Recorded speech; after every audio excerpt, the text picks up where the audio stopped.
जय सद्गुरू सगळ्यांना. मी आहे स्नेहा. मी माझ्या या चॅनलवर तुमचं स्वागत करीत आहे.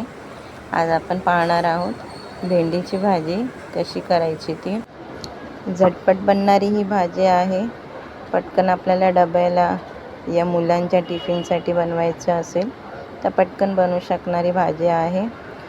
चला मग पाहूया आपण भेंडीची भाजी कशी बनवायची ती.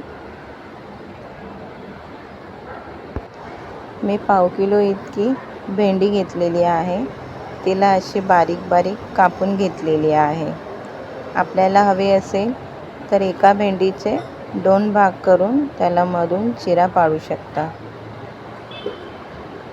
आता आपल्याला या भेंडीला फ्राय करायचं आहे. फ्राय करण्यासाठी मी एक पॅन घेतला आहे. पॅनमध्ये 2 ते 3 चमचे तेल घेतले. त्याच्यामध्ये 2 ते 3 लसणाच्या पाकळ्या टाकलेल्या आहेत. आणि आता आपण आपली भेंडी फ्राय करायला सोडूया.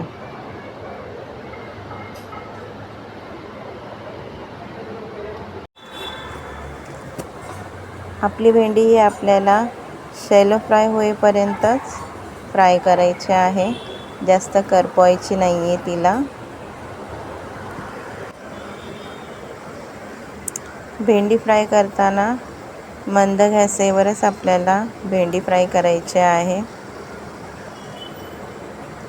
इथे आपली भेंडी ही फ्राय झालेली आहे. आता आपण याच्यामध्ये अर्धा लिंबू पिळून टाकणार आहोत. लिंबू हा आपल्याला भेंडी फ्राय झाल्यानंतरच पिळायचा आहे.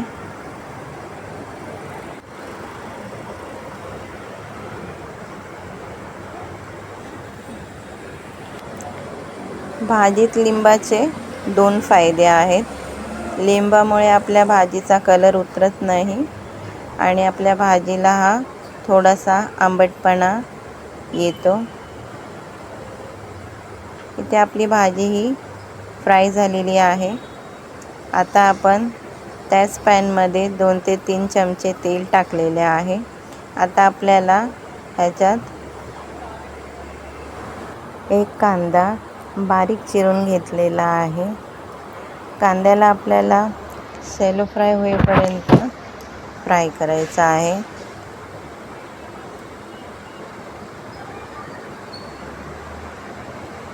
आता आपण याच्यामध्ये लसणाच्या पाकळ्या 4 ते 5 हमदस्त्यामध्ये ठेचून घेतलेल्या आहेत.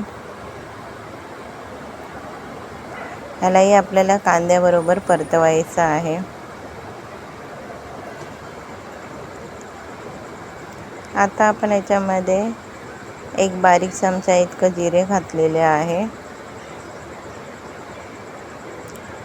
ह्या सगळ्या मिश्रणाला आपल्याला चांगले शॅलो फ्राय होईपर्यंत फ्राय करायचं आहे.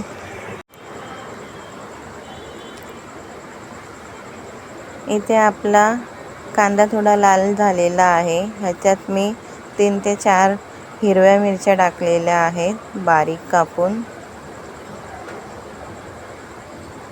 मिरच्यांनाही आपल्याला फ्राय करायचं आहे. आता मी याच्यामध्ये कढीपत्ता टाकलेला आहे 3 ते 4.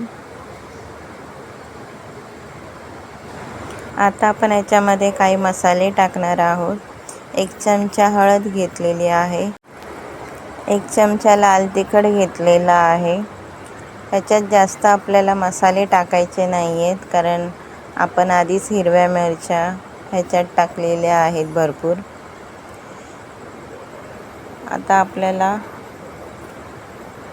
एक बारीक टोमॅटो टाकलेला आहे याच्यामध्ये.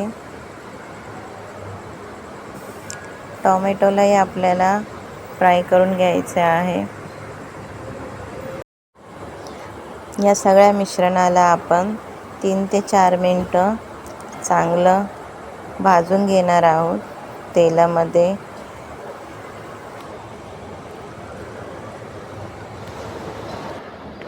आपल्या मसाल्याने इथे तेल सोडलेलं आहे. आता आपण याच्यामध्ये आपली जी भेंडी आहे ती आपण सोडणार आहोत.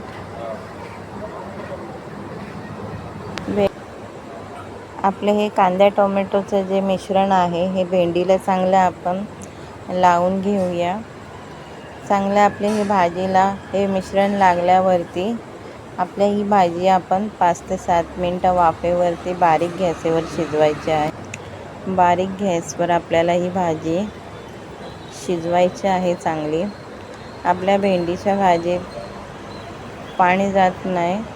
कोणत्याच भेंडीची भाजी तुम्ही बनवा त्याच्यात पाणी टाकत नाही.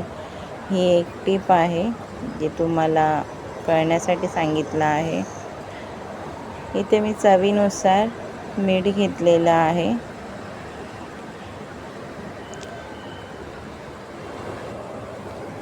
चांगली आता आपल्याला भाजी ही 5 ते 7 मिनटं वाफेवरती मंद गॅसवरती ठेवायची आहे.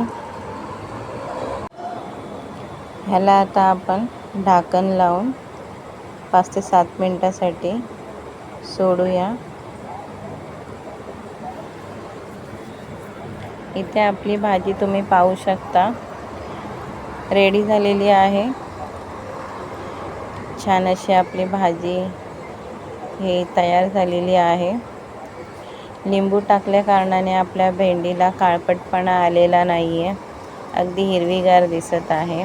इथे मी 1 वाटी बारीक इतकं शेंगदाण्याचा कूट घेतलेला आहे. तो मी शेवटीला टाकलेला आहे. आपली भाजी ही पूर्ण झाल्यावरती टाकलेला आहे तो.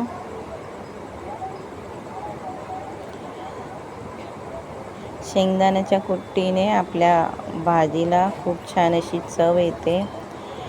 प्लस आपण याच्यामध्ये लिंबू पण टाकलेला आहे. इथे मी कोथिंबीर टाकलेली आहे. शेंगदाण्याचा कूट हा खाताना दाताखाली असा खूप छान असा फ्लेवर देतो भाजीसकट.